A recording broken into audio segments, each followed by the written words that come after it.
Bienvenidos. Hoy haremos un recorrido por las vidas de esos actores extranjeros y mexicanos que, aunque muchas veces permanecieron en segundo plano, se convirtieron en pilares fundamentales del cine de oro. Klaus von Rautenfeld nació en 1909 en Estonia. Fue un actor que desarrolló su carrera principalmente en México, donde se convirtió en un rostro habitual del cine de mediados del siglo XX. Llegó a México alrededor de los años 40, durante un periodo en el que muchos actores europeos encontraron refugio e impulso profesional en la industria mexicana. Su acento y presencia dramática aportaban autenticidad a los papeles que requerían figuras cosmopolitas o asociadas a Europa. Un tipo de personaje recurrente en cine policíaco, melodramas urbanos y cintas de misterio. Participó regularmente en producciones donde su imagen encajaba como un elemento narrativo clave. El europeo culto, el científico intrigante, el extranjero enigmático o el antagonista refinado. Aunque casi siempre en roles secundarios, su actuación era precisa, sobria y memorable, contribuyendo al tono serio o sofisticado de muchas películas. Falleció en 1982 en Múnich, Alemania, a los 74 años de edad. Jerry Beirute nació en 1928 en San José, Costa Rica, actor de origen libanés que con el tiempo se convertiría en uno de los rostros más singulares y recordados del cine mexicano. Inicialmente viajó a México para estudiar medicina en Puebla. Su destino cambió cuando descubrió el teatro universitario.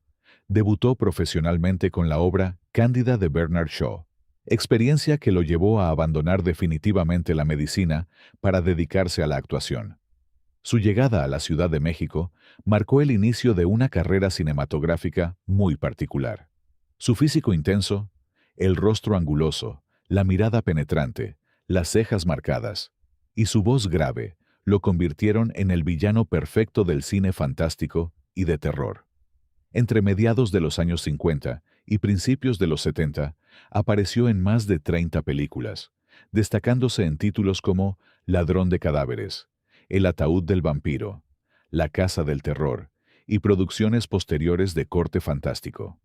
Fue el ayudante siniestro, el científico trastornado, el criado misterioso o el hombre perturbado que daba el toque inquietante a las tramas.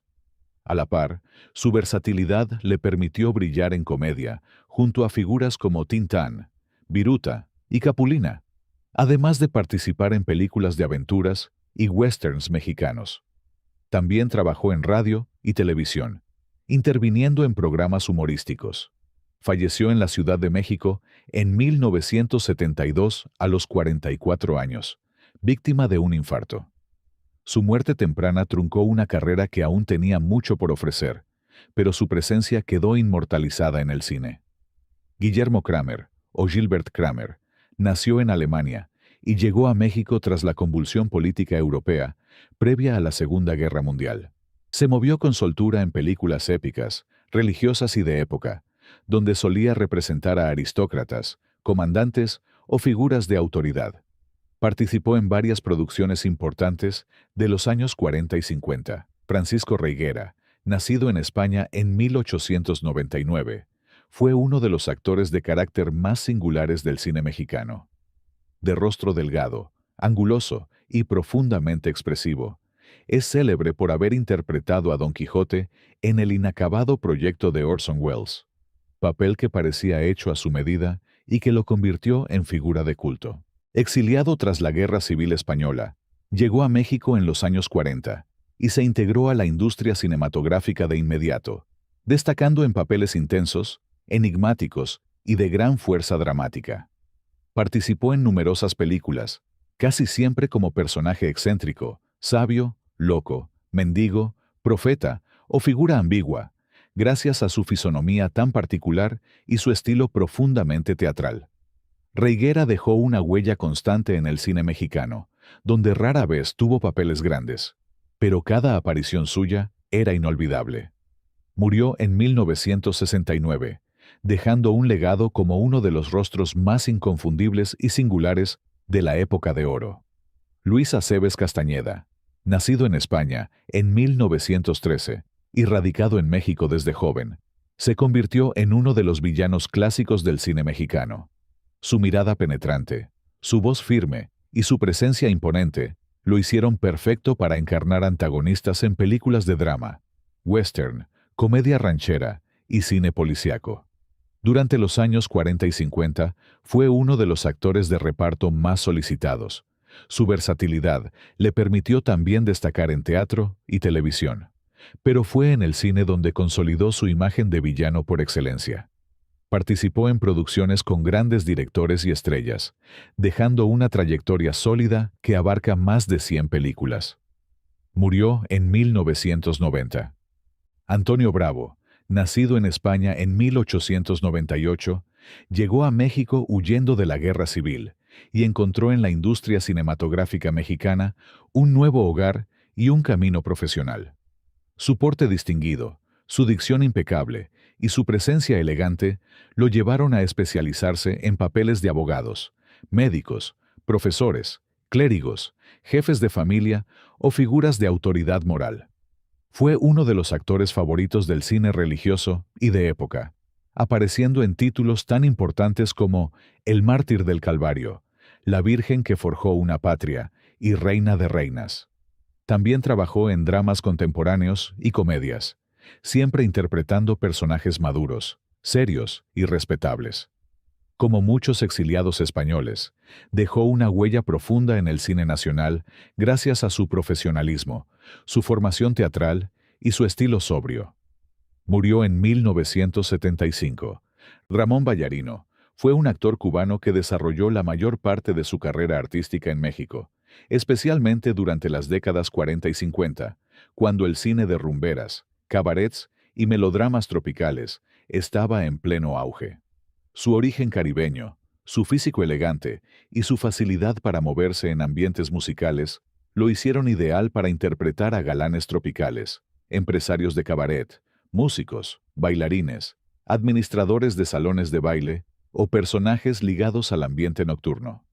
Vallarino apareció de forma recurrente junto a grandes figuras del cine de rumba como María Antonieta Pons, Amalia Aguilar, Ninón Sevilla y Rosa Carmina, siendo parte del estilo visual y narrativo que caracterizó a este género. Luces de neón, música afrocubana, tragedias pasionales y mundos marginales glamurizados. Entre las películas donde se le recuerda están producciones de Juan Orol. Aunque no alcanzó el estatus de estrella, fue un actor de reparto esencial. Rafael Alcaide fue un actor español que desarrolló una sólida carrera en el cine mexicano desde los años 40 hasta los 60. Llegó a México durante la oleada migratoria provocada por la Guerra Civil, como muchos artistas e intelectuales que encontraron en el país un nuevo hogar y una industria cinematográfica en pleno crecimiento. Gracias a su presencia distinguida, sus rasgos europeos y su voz profunda, Alcaide se especializó en interpretar personajes de autoridad, casi siempre ligados al ámbito internacional o aristocrático. Apareció en numerosas producciones destacadas de la época de oro, trabajando con directores como Julio Bracho, Roberto Gabaldón, Ismael Rodríguez y Emilio Fernández. Su estilo sobrio y refinado aportaba credibilidad y seriedad a los papeles secundarios, por lo que fue uno de los actores de reparto más solicitados. Rafael formó parte del grupo de actores españoles que se integraron profundamente al cine mexicano junto con José Baviera, Miguel Ángel Ferriz, padre, Ángel Garaza, entre otros, y contribuyó a la creación de personajes cosmopolitas en una época en la que muchas películas exigían figuras europeas o extranjeras que contrastaran con los protagonistas nacionales. Falleció en 1993, en Acapulco, Guerrero, a los 86 años de edad. Luis Musot Flores nació en 1896. Fue un actor y dramaturgo formado en la escena española de los años 20 y 30. Defendió un teatro moderno y comprometido, y durante la Guerra Civil se convirtió en una de las figuras más activas del teatro republicano. Dirigió el Teatro Popular en Madrid. Tras la derrota republicana en 1939, se exilió en México, donde reconstruyó su vida y adoptó el cine como su principal actividad. Durante las décadas de los 40 y 50, se volvió un actor de carácter habitual en la época de oro, apareciendo en más de 40 películas y encarnando casi siempre a médicos, jueces, empresarios o figuras de autoridad, gracias a su porte y su acento español. Participó en títulos destacados como La diosa arrodillada, El mártir del Calvario, Necesito dinero y La noche avanza, integrándose al grupo de exiliados españoles que dieron solidez dramática al cine mexicano. Sus últimos años los pasó en España, donde murió en 1980. Clifford Carr fue un actor estadounidense nacido en 1902 en Waterbury, Connecticut, que terminó convirtiéndose en una figura constante del cine de oro mexicano. Poco se sabe de su infancia en Estados Unidos, pero hacia los años 30 llegó a México y se integró rápidamente a la industria cinematográfica nacional. Su físico anglosajón, su estatura y su inglés nativo lo hicieron ideal para interpretar al gringo típico en una época en la que el cine mexicano comenzaba a representar con mayor frecuencia a personajes extranjeros. Por ello, es considerado como el primer gringo oficial del cine mexicano. Su presencia aportaba autenticidad a papeles de turistas, empresarios, militares o villanos estadounidenses. Su carrera fílmica en México comenzó alrededor de 1935. Participó en más de 30 películas, sobre todo las cintas que lo volvieron inolvidable para el público. Los Tres García, 1947, y Vuelven los García, donde interpretó a estadounidenses que convivían con los protagonistas, destacando por su carisma y gestualidad. Aunque casi siempre en papeles secundarios, Carr se volvió un rostro recurrente y entrañable del cine nacional. Trabajó con directores de gran peso como Fernando de Fuentes, Juan Orol e Ismael Rodríguez.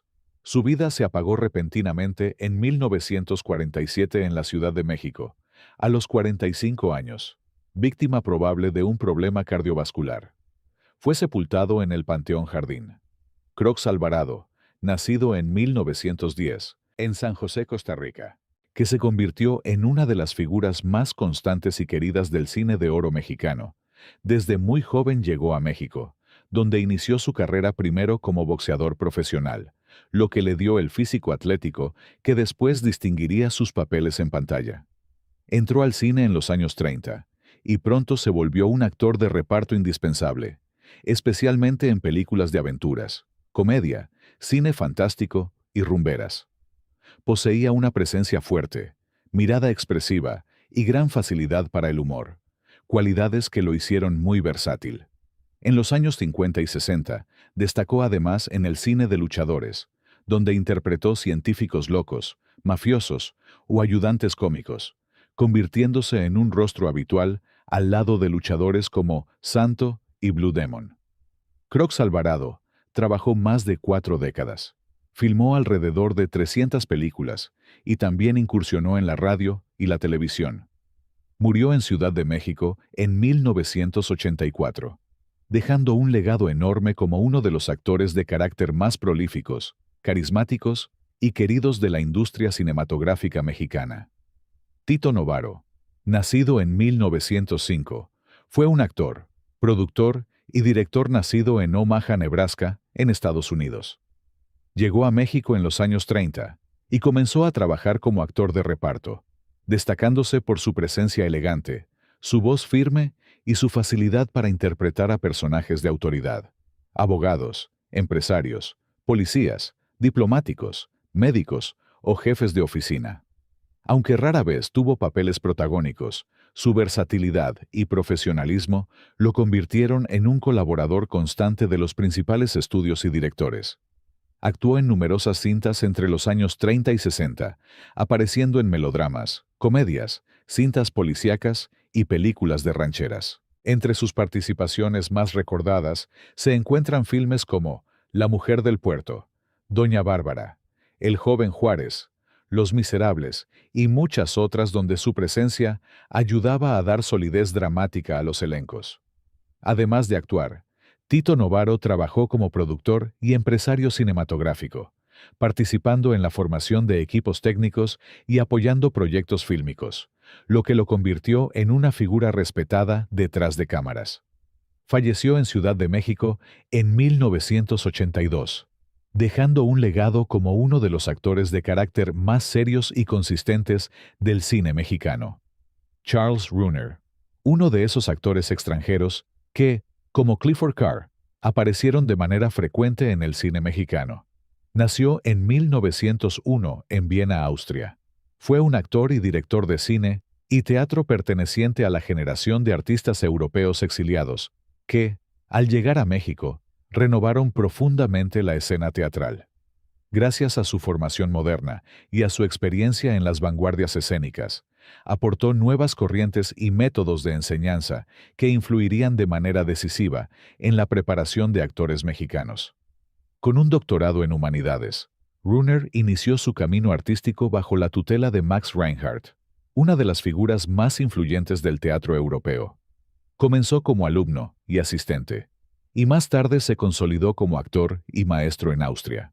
Sin embargo, el ascenso del fascismo lo obligó a abandonar su país.